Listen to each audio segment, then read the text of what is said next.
Dan ini adalah contoh SPT masa PPN yang sudah berhasil saya laporkan. Kemudian ini adalah bukti lapornya ya, yang kita download dari aplikasi Kortek. Itu tadi saya download dari menu surat pemberitahuan SPT, kemudian di bawah kita klik yang SPT dilaporkan ya. Dan di sini ada untuk downloadnya ya. Yang sebelah sini adalah yang warna hijau adalah tanda terimanya BPE, yang sebelahnya adalah SPT masa PPN-nya ya, seperti yang sudah tadi saya tunjukkan ya. Oke, sekarang akan saya tunjukkan bagaimana cara lapor dari awal sampai mendapatkan bukti penerimaan elektroniknya ya. Oke, caranya seperti ini. Jadi di setiap tanggal 2 ataupun 3 bulan setelahnya, SPT masa PPN itu draftnya ini akan tercreate otomatis dari Cortex-nya ya, yaitu kita klik di surat pemberitahuan, kemudian silahkan langsung pilih di konsep SPT ya. Nah, di sini contohnya ini itu tercreate otomatis dari sistem, bukan kita buat dengan cara kita klik buat konsep SPT, tapi akan terbuat otomatis. Nah, setelah itu langsung kita buka saja, kita klik lihat. Dan tampilannya adalah seperti ini ya. Di sini ada induk, kemudian ada lampiran A1, A2, B1, B2, B3, dan juga C ya. Bagian header ini akan terisi otomatis. Kemudian bagian bawahnya ini adalah hasil dari lampiran-lampiran yang ada di sini. Oke, kita buka satu-satu ya. Untuk A1 ini isinya sama ya, dengan desktop juga sama ya. Daftar ekspor BKP berwujud, BKP tidak berwujud, ataupun juga JKP ya. Nanti kalau memang ada transaksinya maka akan muncul di sini. Kemudian untuk yang A2 ini juga sama, ini adalah hasil penginputan kita, pembuatan faktur pajak kita di menu yang ini ya. Faktur pajak keluaran semuanya akan muncul di sini. Nah, bagaimana kalau ada yang salah? Kalau ada yang salah tidak bisa dibetulkan di sini, tapi kita harus melakukan pembetulan koreksi di menu e-faktur yang di awal ya. Bagaimana caranya? Silahkan simak videoku sebelumnya ya, untuk memperbaiki ataupun membatalkan ya. Ada semuanya sudah aku bahas di channel ini, linknya ada di deskripsi. Ini untuk yang pajak keluaran. Kemudian B1 ini isinya adalah untuk pajak masukan dari impor ya. Kalau ada akan muncul otomatis di sini ya, dari sama ini dari menu e-faktur sini, kemudian pajak masukan, nanti teman-teman silahkan kreditkan saja ya, akan muncul di sini. Kalau B2 ini juga sama, otomatis dari pajak masukan yang sudah dikreditkan ya, di menu faktur pajak masukan yang ada di sini ya. Ini cara mengkreditkannya bagaimana juga pernah aku bahas ya di videoku sebelumnya, linknya ada di deskripsi. Kali ini hanya untuk tutorial melaporkannya saja ya. Kemudian untuk yang B3 ini untuk yang tidak dikreditkan, dan juga ada yang C, teman-teman nanti bisa dibaca sendiri ya.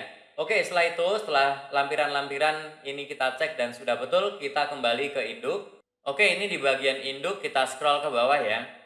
Yang pertama adalah untuk penyerahan barang dan jasa. Nah, di sini angka-angkanya yang muncul di sini ini bersumber dari lampiran A1 dan juga A2 ya. Silahkan pastikan angkanya sama, tapi harusnya sudah sama ya. Kemudian untuk pajak yang digunggung, silahkan teman-teman nanti bisa upload di sini ya. Gampang, tinggal klik saja seperti ini. Kemudian nanti pilih ya, ini ada templatenya, kemudian diisi templatenya, kemudian silahkan diunggah lagi di sini ya. Kemudian untuk yang tidak terutang PPN juga sama ya, teman-teman bisa lakukan di sini ya. Dan juga untuk yang mendapatkan fasilitas PPN juga bisa di-upload di sini saja ya. Caranya gampang, tinggal pilih ya. Template-nya sudah ada, diisi, kemudian masukkan lagi ya. Oke, setelah itu teman-teman scroll lagi ke bawah. Nah, untuk perolehan barang dan jasa ini isinya adalah dari pajak masukan ya. Di B1 ataupun B2 ya. Nanti akan masuk di sini. Kebetulan kalau contoh saya ini tidak ada pajak masukan ya di bulan Januari. Kalau ada ini akan terisi otomatis. Kalau ada yang salah, teman-teman silahkan kembali ke faktur pajak ya.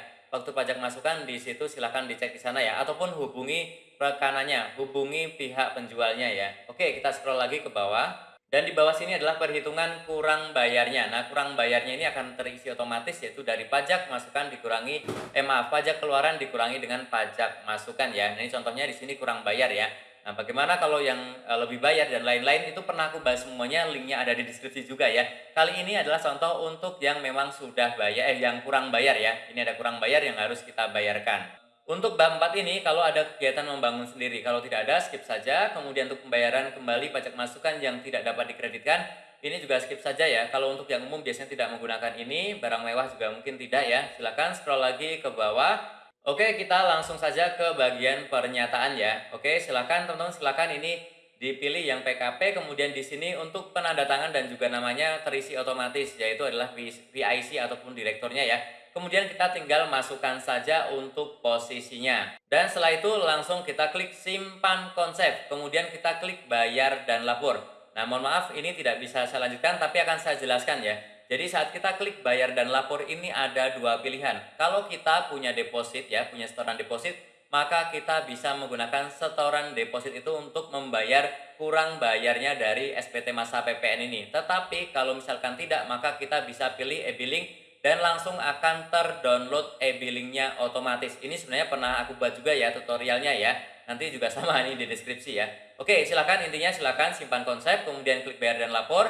Dan kalau umum itu akan tercetak e-billingnya. Kemudian silahkan disetor seperti biasa, di ATM bisa, di e-banking bisa ya, di e-wallet juga bisa. Nah setelah di store akan saya tunjukkan lagi langkahnya. Oke, saya lanjutkan. Kita klik yang surat pemberitahuan SPT, kemudian kita pilih yang surat pemberitahuan SPT lagi yang paling atas ya. Maka nanti kan tampilannya seperti ini. Dan di sini konsep SPT ini adalah yang awal tadi saat kita membuat SPT-nya ya, pengisiannya dari sini. Kemudian saat kita sudah mencetak atau klik bayar dan lapor, kemudian tercetak e-billing, maka akan pindah ke sini ya, di menunggu pembayaran. Nanti akan ada di sini ya. Harusnya ada di sini, tapi karena ini sudah saya bayar langsung, maka dia akan pindah ke sini. SPT dilaporkan. Oke, kita klik saja. Dan untuk saat ini kalau kita klik yang SPT dilaporkan ya, ini masih lemot banget ya. Jadi munculnya adalah seperti ini, diabu-abukan seperti ini ya, tidak bisa kita klik apapun. Tapi nanti di sini akan muncul seluruh SPT masa PPN, seluruh SPT masa yang ada ya, bukan hanya yang dari Kortek, yang lama-lama juga akan muncul semuanya di sini. Oke, ini kalau menunggu lama sekali, jadi intinya ini seperti di awal video ya. Jadi di sini ini adalah contohnya ya, yang sudah berhasil. Harusnya di sini adalah masa Januari 2025 untuk PPN ya. Tinggal kita klik yang warna hijau ini untuk BPE-nya, bukti penerimaan elektroniknya ya, bukti lapor SPT PPN-nya. Dan juga untuk sebelahnya adalah untuk SPT PPN-nya. Ya ini sudah mulai putih ya, tapi belum muncul tulisannya. Jadi memang sekarang masih lama, teman-teman harus bersabar memang di sini ya. Oke, jadi caranya seperti itu ya. Silakan di konsep SPT, saya ulang ya, di konsep SPT itu akan tercreate otomatis draftnya. Silakan diisi lengkap ya. Harusnya sih itu sudah cocok ya, karena itu hanya mengambil data-data yang ada di e-faktur ya. Kemudian teman-teman kalau sudah bikin e-billing, dia akan pindah ke SPT menunggu pembayaran. Dan kalau sudah dibayarkan, dia akan langsung di SPT dilaporkan. Jadi tidak ada lagi yang namanya menginput NTPN. Akan terotomatis menjadi terlapor jika sudah dibayarkan e-billingnya. Oke, caranya seperti itu. Silakan yang masih bingung, ada pertanyaan boleh bertanya saja di kolom komentar ya. Dan tentunya masih banyak lagi informasi serta tutorial yang akan aku sharingkan di channelku ini. Jadi jangan lupa untuk tekan tombol subscribe, like, dan juga share. Sampai jumpa di videoku selanjutnya. Terima kasih.